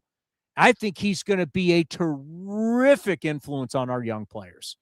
I think Brent Rooker has been unbelievable when it comes to being a teacher, being a guy who's been through everything, right? He's been the top prospect. He's been DFA'd. He's been everything. Talk about, we always talk about roster resource. This guy's the ultimate resource. And now McNeil is going to be that guy too. And let me tell you something. If anybody gets out of line this year, I think Jeff McNeil's not going to have a problem going, shh, come here. That doesn't play here at the big league level. Guy with leadership and leadership and as experience and bat to ball skills. Yeah, former batting champion. We've got Pop, but now we've got multiple guys. When you talk about Jacob Wilson, Jeff McNeil, guys that put the ball in play. But coming up next, you want to talk about a sleeper pick for the MVP, sleeper pick for the All-Star game, somebody who's going to have a big year. Shea Langeliers will join us next, right here on A's Cast Live. Baseball is back, and big league action has never been more affordable. For a limited time, grab your tickets to see the A's in West Sacramento for just $8. That's right, only $8 for select games this April and May. Catch the showdowns against the Royals, Cardinals, and American League West rivals, the Mariners and the Rangers. Whether it's a midweek getaway or an afternoon at the park, don't miss your chance to see your A's for less than the price of a ballpark snack. Tickets are moving fast. Head to athletics.com, that's athletics.com, to secure your seats today. Looking to stay up to date on all things A's? Head over to athletics.com/A'sCast. That's athletics.com/A'sCast to listen to A's baseball in full 24/7 coverage of the A's, only on A's Cast. With a single click, you can stream great shows, live pre- and post-game coverage, and of course, all the great action of the A's this season. Head to athletics.com/A'sCast today.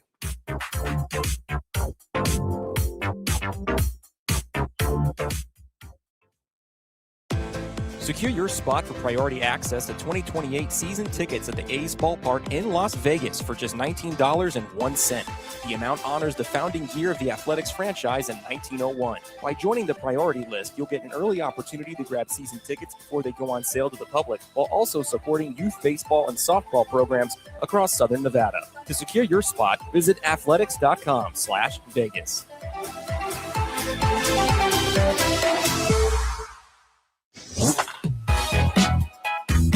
Tyler Soderstrom joined Chris Townsend to talk about his breakout 2025 season, his new 7-year contract extension, and his commitment to the future of the Athletics. There was some conversation right at the end of the season last year with what they were planning to come to us with. So we had a good idea. I knew that they were going to come to us with something in November, and, they came with their first offer. Everything is a negotiating process. So there was that whole process. My agent, Garrett Parcell, did a great job at Paragon Sports of, kind of let me and my wife and my family just kind of sit back and, let them kind of handle all of the whole process of it. And, we ended up coming to terms. So it was something that I wanted to do. I love this organization. I got drafted by them. My relationships that I've built, that's what's important to me. So I'm just excited, to be here for the long term. And, like I said, just super blessed. You can watch the full interview at youtube.com/athletics or listen at athletics.com/A'sCast. Secure your spot for priority access to 2028 A's season tickets in Las Vegas for just $19.01, honoring the franchise's 1901 founding year. Join the list for early ticket opportunities and support youth baseball and softball in Southern Nevada. Visit athletics.com/Vegas. The A's YouTube page is your go-to destination for A's video content. Get access to great highlights, exclusive behind-the-scenes content. A's Cast Live continues from A's Spring Training. Here's Chris Townsend.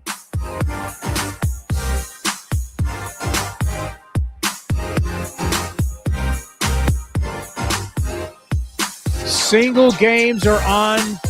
Single game tickets on sale right now. We have tickets for spring training. We got tickets for Vegas for Big League Weekend in March. We got tickets on sale for June, when we'll be there for a week. It's going to be amazing. Monday.com/tickets. Monday, Tuesday, Wednesday, then a day off, and then 3 more games. Brewers and Rockies. The days off. So days off Thursday, and then we play Friday, Saturday, Sunday.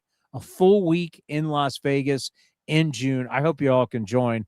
I know from our standpoint, A's Cast and A's Cast Live and the shows, we have some special guests. We have some people that are going to be with us. There's special people who are going to be with us in March. We're going to do the same thing in March for Big League Weekend, where we're across the street from the ballpark in that center. We'll have special alumni with us do the show before the game that I think a lot of you are going to want to come out and see. Can't tell you exactly who it is yet. We can't promote it, but if you're a A's fan, you're going to love it. I've heard the names we were throwing around. We were all brainstorming on names, and we threw out names like Johnny D, Ken Korak. Those heavy. Oh, not those guys. Not those guys. Not current broadcasters who will be there and who are stars. We're talking about guys who might, won MVPs, World Series. Guys like that you might have heard of before. Chris Carey might be there. Chris Carey has never won an MVP, or he has never won a World Series. That's a part-timer Chris Carey, as he calls himself now. Yeah, no, we're talking about guys that may or may not have been inducted into the Athletics Hall of Fame, these type players. But I can't give you names. That just kind of gives you an idea who may be joining us in March in Las Vegas and in June. Make it happen, Vittorio DiBartolo. Yeah. Make some phone calls and get it going, because it's going to be special. Speaking of Shea Langeliers, I think I've said enough. When I start talking about All-Star game, I mean, the MVP is going to be so tough when you have guys like Aaron Judge, he's in his prime. Nice little player. He's a good little player. I think Cal Raleigh, I mean, I don't think he'll be able to duplicate, but I mean, if Shea Langeliers' second half is a full year, he's an MVP candidate. Nick Kurtz, MVP candidate. Brent Rooker, again, could be an MVP candidate. I mean, we haven't talked a lot about Nick Kurtz. We're going to do that in the next couple days. You don't want to like put too much on him. I think just there's zero idea of a sophomore slump. This type of talent doesn't slump. I mean, this is the type of talent that multiple people, and you like stop yourself, but it's like Hall of Fame talent. It's like the type of talent that at the end of a career, you look up 15 years and he's accumulated these numbers where you go, well, he's in the conversation. That's the kind of talent that Nick Kurtz has. And to see a full season of him, I mean, wow. What do you put? Talk about someone who can hit an extreme amount of home runs, who can walk a ton, who can hit for average. Depending on where he hits in the lineup, I don't love the leadoff, but that's just me. Mark Kotsay may love it. I don't. I remember seeing a breakdown of how many RBI opportunities Shohei Ohtani doesn't get when he's the leadoff guy, but they have so many studs in their lineup that they make it work down in LA, and we may be able to do that also. I get it. When you lead off, you get more at-bats, but if you just see with the runners in scoring position, I mean, when you lead off, no one's on base already. You're the leadoff guy. So that's guaranteed one at-bat you're hitting with nobody on. You know, at least when you're hitting third or fourth, you get a chance almost every single time in the game to potentially have somebody in front of you. And when he's a bat like that, the damage that he could do. Now that you have these high-level skill bat-to-ball guys like Jacob Wilson and Jeff McNeil, you start thinking to yourself, man, if these guys can get on, and then all of a sudden, here comes Kurtz, here comes Rooker, here comes Langeliers, here comes Soderstrom, here comes Butler. I kind of like that, but I don't make the lineup. We'll just have to wait and see. I just know that this year could be really special for the backstop. Here's my conversation from Spring Training 2026 with Shea Langeliers. Here's with us here on A's Cast. We have just had the big photo shoot here in Mesa, Arizona, and something that we have never seen before. He brought in his dogs. How did that go? Yeah, it went good. Just talked to Mark and the rest of the crew, and we were like, I think it'd be cool to get some pictures with the dogs, and they made it happen. So it was really cool. And this is like lights are going on, music is going on. How did the Bulldogs, right? They're Frenchies. Yeah, how did the French Bulldogs do? They did good. They were a lot more calm than I thought they were going to be. I thought they were going to be super, overly excited, but they handled it pretty good. Well, I mean, last year was a dream season for you. The second half was unbelievable. Mm-hmm. I mean, the way the offense went, the way you went, the way the pitching staff got better. Yeah. Just when you reflect on 2025, what did you think about this offseason? Yeah, I mean, you touched on it there. It's just kind of continuing to get better each year, right? Like we grew from 23 to 24, and then reflecting on the 25 season, we grew from 24 to 25. So that's kind of the goal. Like obviously the end goal is to win a World Series and to be, World Series champions. And we're growing to that. We're getting better each and every day. And we're really just coming together as a group. And you can kind of see that now. You feel it around here. You feel the energy. It's a really close group.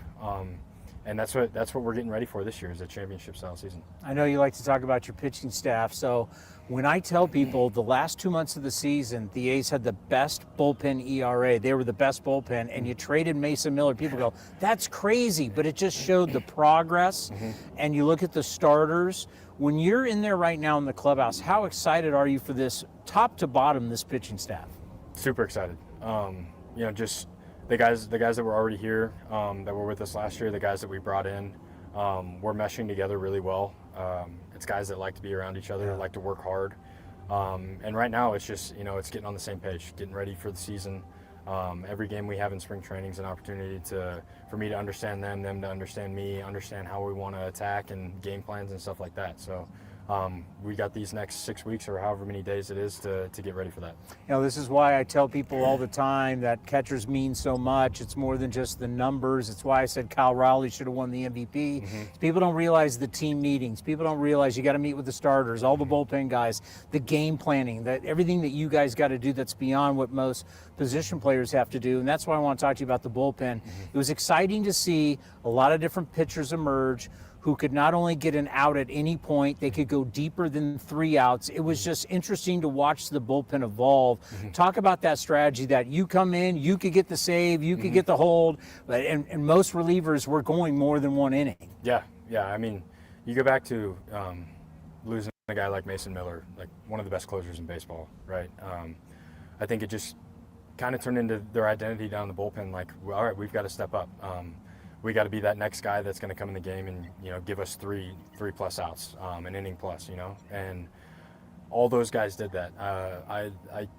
We used the whole bullpen in that second half after Miller left and went to the Padres, and you look at the numbers and it's like we were unbelievable. Every guy stepped up. They were used in different roles. I think we were going more matchup based, just like where we were at in the opponent's lineup and who matched up best against that, and it was dynamic. It's just everybody, like I said, everybody stepped up and everybody performed well.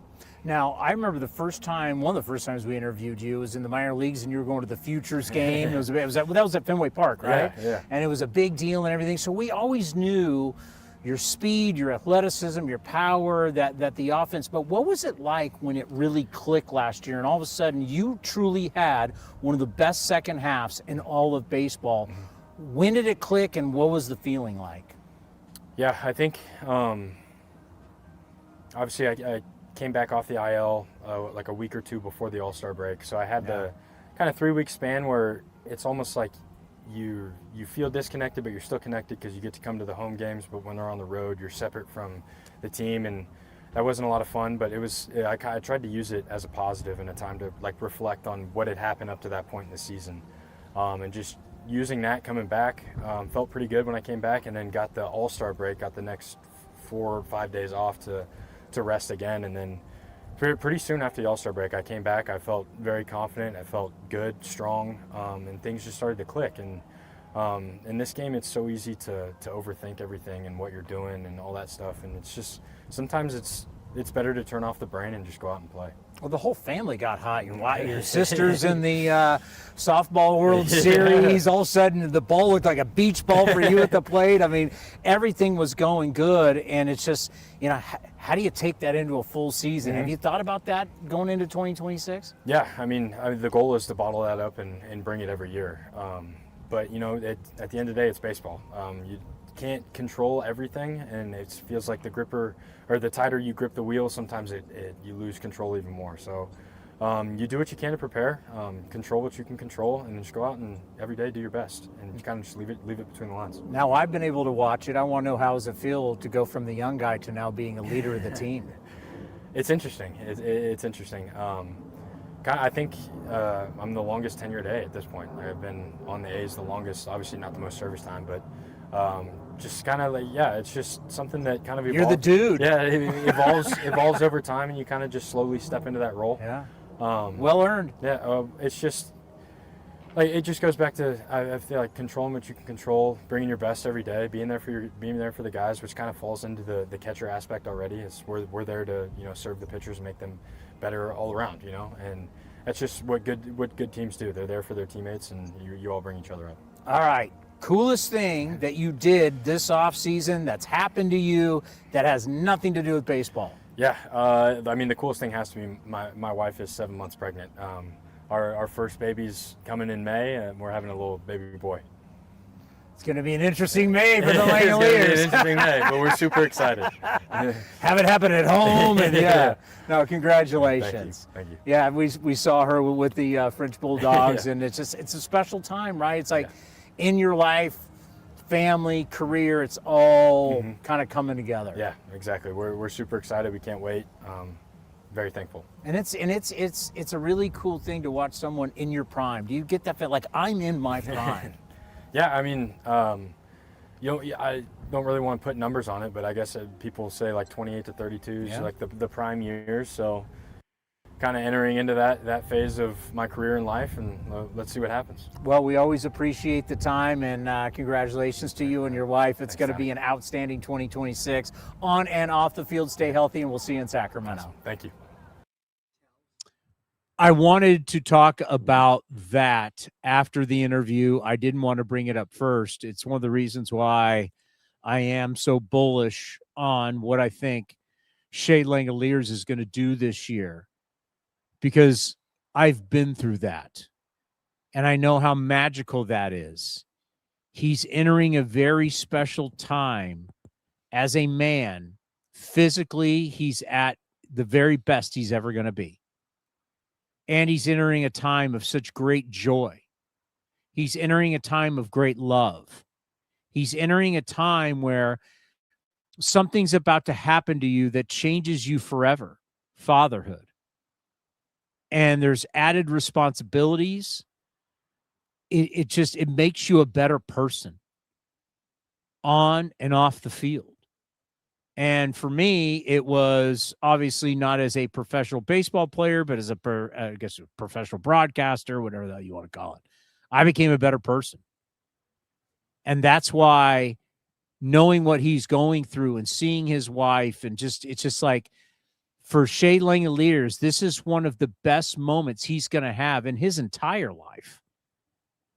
So when you say you're entering your prime, he is physically entering, and he's such a great, married not too long ago, having their first child. This is, in a man's life and a woman's life, this is the good vibes, man. A good rhythm is going for him. So I'm expecting just a very, very special year. Now, we'll lose him for 5 days or whatever it is at some point. But man, and then when how many times have you seen when a guy has a child and he comes back and just starts hitting jacks? Why? Because he's got this inner strength going. You're a father. You're at the height of your of your profession. Things are going really well for Shea Langeliers right now. So that's why you want to look at, pick somebody out of the box that no one else is picking right now for MVP, or you think about for an all-star game or something like that. Look out for the next couple of years of Shea Langeliers, but I would say this year is going to be beautiful. It's going to be beautiful for his family and for himself as he's maturing into a great ball player, going to be a father for the first time. Their great relationship as a husband and wife. I mean, special times. It's really special times for him. He's got an aura. You can feel it. Much different than when he first showed up and he was a kid and you're like, hey, Shea, you're going to Fenway Park for the Futures game. Oh, yeah, that's really cool. He's a different person. He's grown. He's grown up. Like I said, there's like an aura. You don't see it, but you can feel it. There's an aura around Shea Langeliers, a little different than most guys. Yeah, I mean, he should, especially aside from the fatherhood parts. That's fantastic. But like just building off of what he did the second half of the season, because we all talked about what Nick Kurtz was doing. You're looking at the list, and we did it a lot in West Sacramento, and when we were at the studios in NBC, I'd bring up the stats and show you what the guys were doing second half, and Nick Kurtz was historic. But like third or fourth on the list in the American League, right there was Shea Langeliers. Batting average, home runs. He had a bunch of doubles, a bunch of RBIs, sold a couple bags, scored some runs. He was getting on base. He was doing things that you don't see catchers do. I mean, Cal Raleigh had a historic season. He had 60 home runs as a switch hitting catcher. Never going to be done again. I'm not going to say never going to be done again, but not going to be done again unless it's him for a long time, most likely. So if it wasn't for that historic season, Shea is probably the best power hitting catcher last season. And I hope he can build off of the second half that he had on top of the fatherhood part, which is fantastic. So congrats to Shea, and I'm with you. I think he could have a big year and be probably could be the first. If he's not the best catcher, he's going to be right there with Cal Raleigh for the best catcher in baseball. I remember when you were bringing it up because we were so in this Nick Kurtz roller coaster ride that you slowly looked up and went, man, Shea Langeliers is getting like 3 hits every night. He's hitting bombs. He's like the Grand Slam up School Bowl at the ballpark in West Sac. You just forgot, like, wow, man, his year is so special right now. Back to Nick Kurtz. Oh my God, he's historic. But that's when we're talking about these guys are all kind of coming together and the core is meshing. It's good times here in Mesa. There's no question about it. All right. Speaking of careers, not trying to get too deep, but I think it is special to play in New York. Not everybody's going to get that opportunity. We get a lot of times that we get to sit and talk about it off air with our guy Steve Sachs, who will join us once again on A's Cast on NBC. On NBC. Well, we call it A's Cast Live, right? On NBC, pre and post. I love this A's Cast on NBC. We don't do A's Cast Live? No, we're A's Cast Live. Okay. A's Cast on NBC, pre and post. Sachs also joins our program too, so he is on A's Cast Live. So Steve Sachs, 2-time World Series champion, got a great opportunity to play in the 2 biggest markets, where he starred in Los Angeles with the Dodgers, and then he starred in New York with the Yankees. Made the All-Star team multiple times with both teams.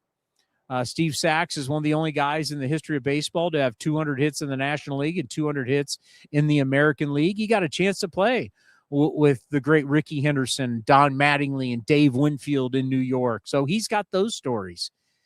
But there also is a time when you've been there a long time, like Jeff McNeil. At some point, it's nice to get out. It's nice to, like, I don't have to deal with the drama. Because it is drama, especially with the Mets. It's drama every single.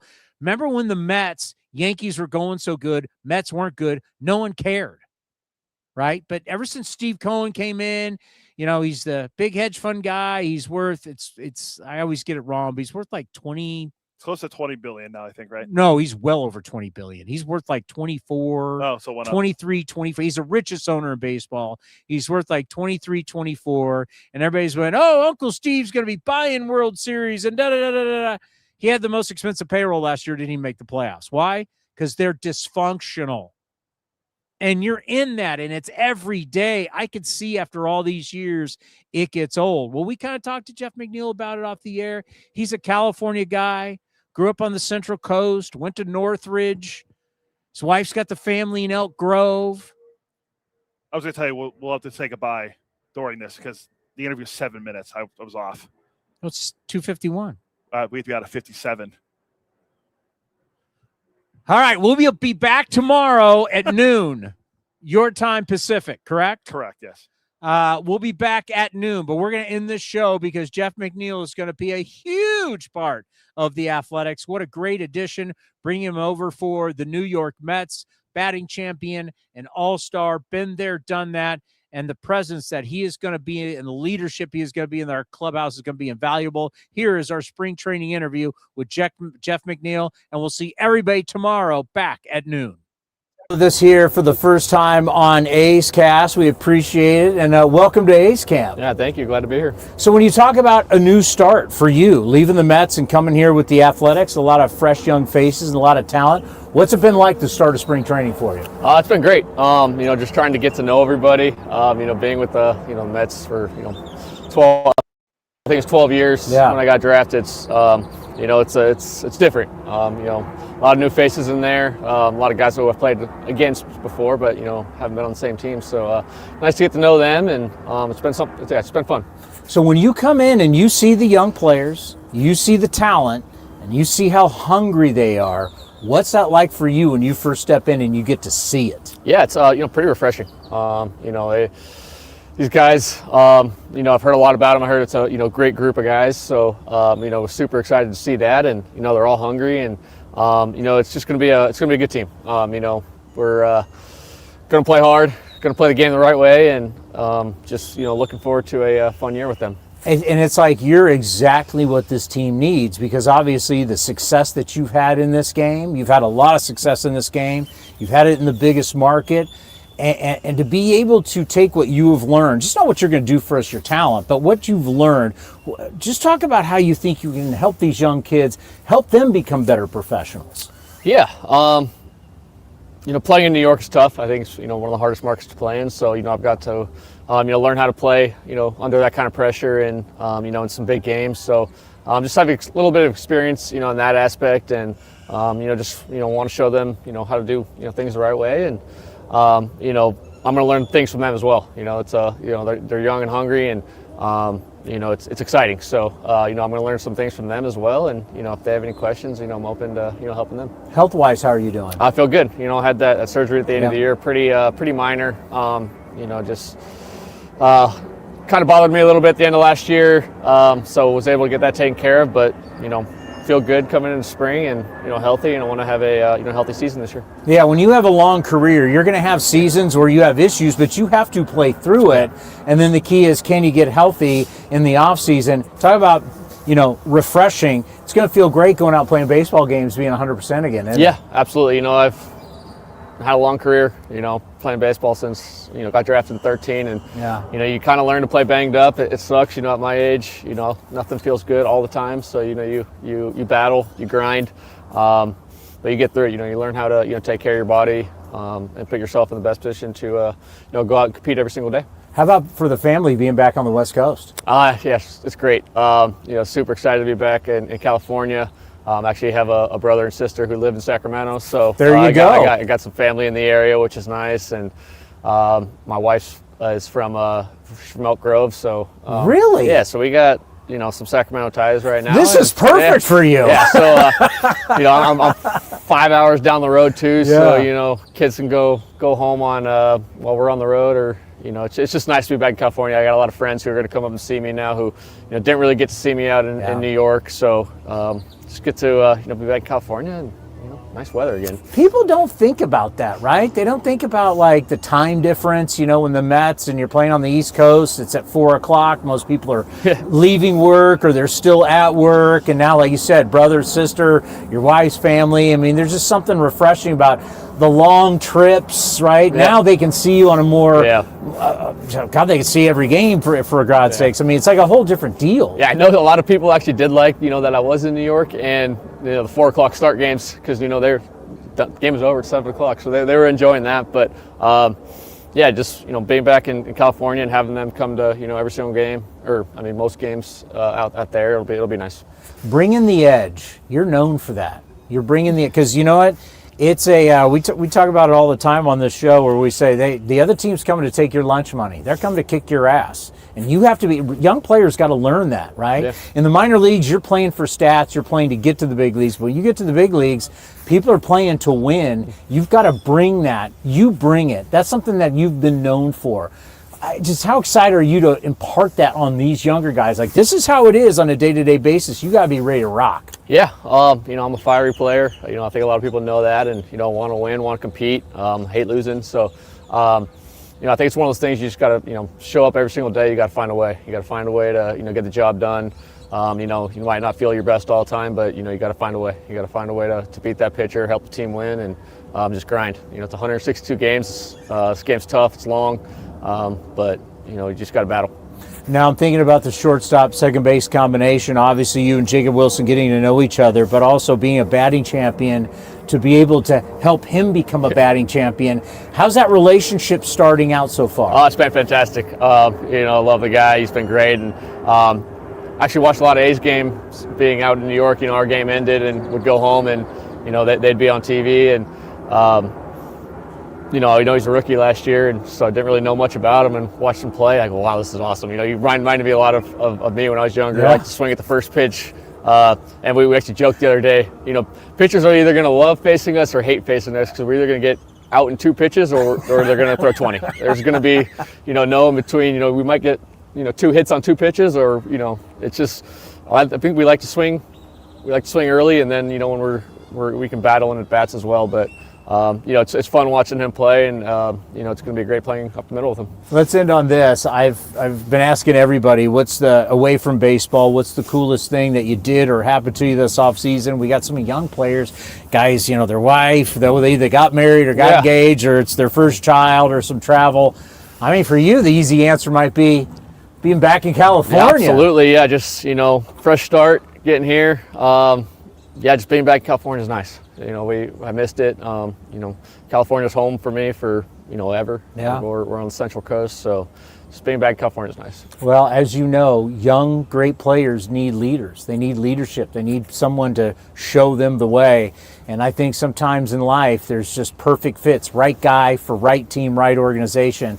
And I think you're that guy. So we appreciate you stopping by. Welcome to A's Camp, and we'll see you back in Sacramento. Thank you. Appreciate it. Baseball is back, and big league action has never been more affordable. For a limited time, grab your tickets to see the A's in West Sacramento for just $8. That's right, only $8 for select games this April and May. Catch the showdowns against the Royals, Cardinals, and American League West rivals, the Mariners and the Rangers. Whether it's a midweek getaway or an afternoon at the park, don't miss your chance to see your A's for less than the price of a ballpark snack. Tickets are moving fast. Head to athletics.com, that's athletics.com, to secure your seats today. This has been a presentation of The Athletic.